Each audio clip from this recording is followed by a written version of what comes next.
وہ یہ ہے کہ آئینی جو کورٹ ہے سپریم کورٹ آف پاکستان کا، اس میں بہت اہم نکات اٹھائے گئے ہیں اس مدعے کو لے کے کہ کیا سویلینز کا ٹرائل ملٹری کورٹ میں ہو سکتا ہے۔ اب جسٹس جمال مندوخیل نے سوال اٹھایا کہ کیا فوج بطور جج سول معاملات میں انٹرفیئر کر سکتی ہے، اس میں جج بن سکتی ہے۔ انہوں نے کہا کہ آرمی ایکٹ ڈیزائن کیا گیا تھا کہ آرمی کی صفوں میں ڈسپلن جو ہے وہ مینٹین کیا جائے، لیکن انہوں نے جو جملہ کہا کوٹ ان کوٹ میں بتا رہی ہوں، extending it to civilians requires clear justification، یعنی ایک دروازہ انہوں نے بہرحال کھولا ہے کہ اگر سویلینز پر اس کا اطلاق ہوتا ہے آرمی ایکٹ کا، تو اس میں بہت کلیئر وجہ اور جسٹیفیکیشن ہونی چاہیے کہ ان کا ملٹری ٹرائل کیوں ہو رہا ہے۔ انہوں نے یہ بھی کہا کہ محض اگر کوئی شخص ایک ریسٹرکٹڈ پوسٹ کے پاس کھڑا ہے تو اس کو پکڑ لینا کہ وہ کوئی جرم کر رہا ہے، یہ بات غلط ہے اور اس میں اس کو سزا نہیں ہو سکتی۔ آپ کو یاد ہوگا کہ جب 9 مئی کے معاملے میں لوگوں کی پکڑ دکڑ کی گئی تھی تو ہم نے بہت دفعے یہ بھی بات سنی، اس بات کو ہم نے سنا کہ جی کچھ لوگ ویسے ہی کھڑے تھے یا گزر رہے تھے تو انہیں پکڑ لیا گیا۔ اور دوسری چیز، اس بات کا بھی فرق جج صاحب نے ادھر رکھا کہ جو سہولت کار ہیں، جو ایکچوئل لوگ انوالو تھے پلاننگ میں اور اس کو کامیاب بنانے کے لیے، ان کو انہوں نے فرق دیا ہے ان لوگوں کے ساتھ جن کا ان سے اس طرح کا تعلق نہیں تھا۔ اور اس کے علاوہ ایک پوائنٹ اور جو میں بتانا چاہوں گی کہ اکتوبر 2023 میں ایک 5 رکنی بینچ جو سپریم کورٹ کا تھا، اس میں کہا گیا کہ سویلینز کا ملٹری ٹرائل وائڈ ہے، اور 103 لوگ جو 9 مئی اور 10 مئی میں پکڑے گئے تھے ان کا احتساب سول عدالتوں میں کیا جائے۔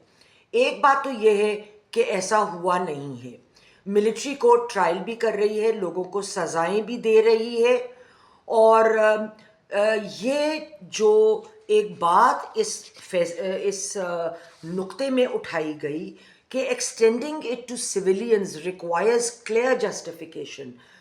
تو اگر جو پروسیکیوشن ہے وہ یہ ثابت کر لیتی ہے کہ جسٹیفیکیشن ہے کیونکہ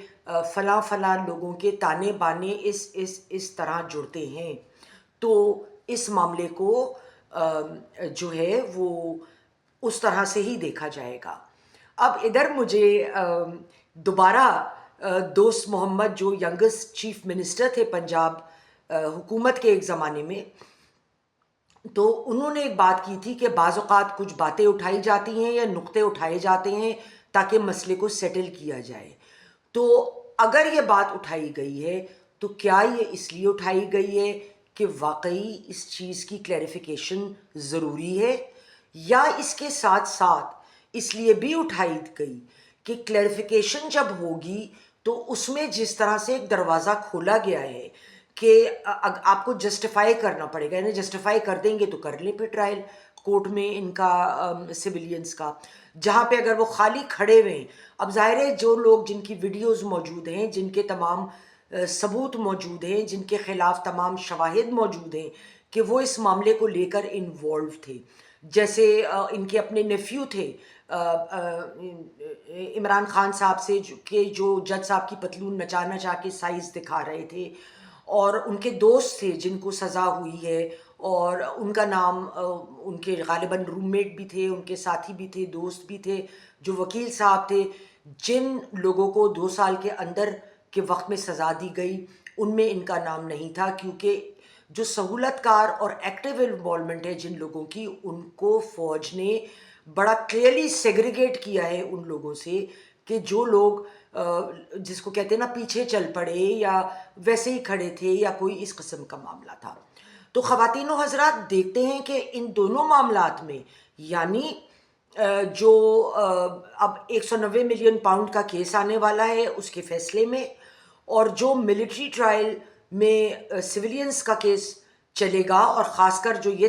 سنا جا رہا ہے کہ فیض حمید کے بعد اب عمران صاحب کا بچنا ملٹری کورٹ سے لگ بھگ ناممکن ہے